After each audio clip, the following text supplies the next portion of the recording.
नमस्कार। मैं doctor SP. Tiwari, medical विशेषज्ञ। आज चर्चा करेंगे एक आम समस्या के बारे में। वह है स्कॉर्पियन बाइट, बिच्छू का काटना। बिच्छू का काटना एक आम सी बात है। अधिकतर लोग इस इंसेक्ट बाइट से प्रभावित होते रहते हैं और इसका प्राथमिक उपचार एवं विशेष उपचार जानना अति आवश्यक है, जिससे मरीज का बेहतर उपचार हो सके। बात करते हैं इसके लक्षणों के बारे में। जैसे ही किसी व्यक्ति को स्कॉर्पियन बाइट होता है, बिच्छू काटती है, उस जगह पे पहले तो एक हल्का सा पेन होता है, चिनचिनाहट होती है। फिर उसके बाद वो दर्द थोड़ा थोड़ा बढ़ने लगता है और फिर ग्रेजुअली वो उस भाग पे जिस भी हाथ या पैर में बिच्छू का डंक रहता है, वहाँ पर से वो उस पूरे लिम्ब में फैल जाता है। सामान्य तौर पे तो ये दर्द उसी जगह पे सीमित रहता है और थोड़ा सा उस लिम्ब तक प्रभावित करता है। कई बार पेन की इंटेंसिटी, दर्द की इंटेंसिटी बहुत ज़्यादा नहीं रहती, लोग सहन कर लेते हैं। लेकिन कुछ केसेज में इसका प्रभाव व्यापक रूप से होता है, खासकर बच्चों में, और कुछ बड़ों में भी इसका प्रभाव एकदम से बहुत ज़्यादा हो जाता है।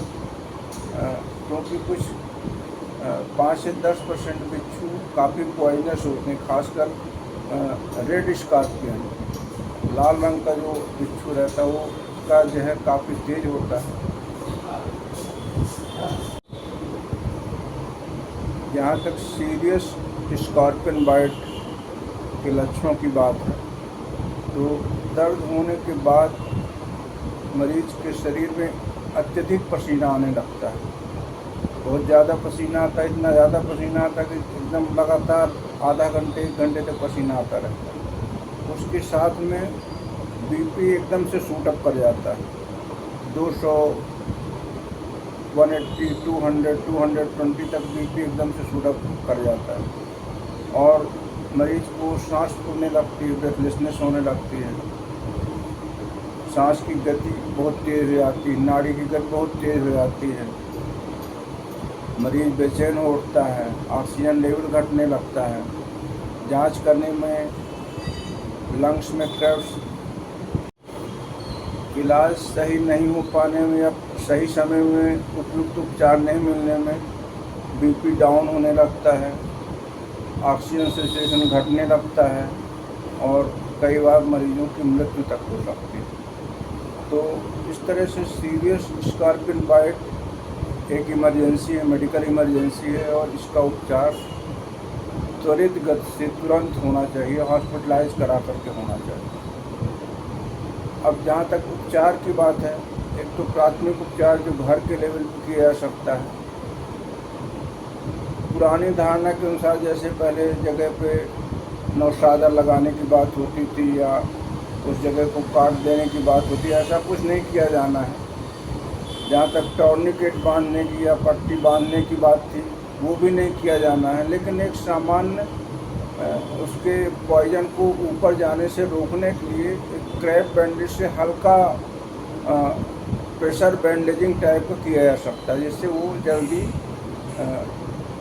ऊपर बढ़े नहीं और मरीज को तुरंत हॉस्पिटल पहुंचाया जा सके।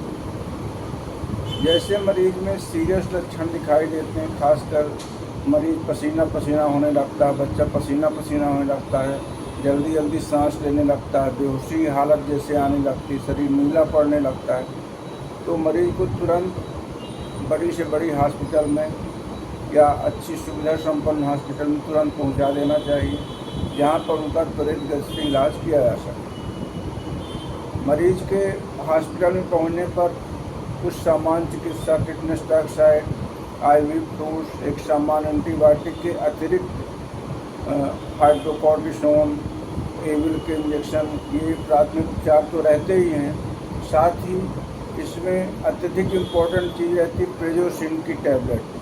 खासकर यदि बीपी हाई है, बीपी 180, 200, एक्सेसिव स्वेटिंग के साथ, बहुत ज़्यादा पसीने के साथ यदि बीपी हाई हो गया तो उसमें मात्र एक ही दवा प्रभावी होती है, और वह है प्रेजोसिन अल्फा ब्लॉकर। ये दवाई, इसका प्रयोग हर 2-2 घंटे में करते जाते ओरल फॉर्म में अवेलेबल रहती है, तो इसको दे करके उसमें नियंत्रण किया जा सकता है। बहुत ही इफेक्टिव दवाई है, इसको सही समय में दे दिया जाए।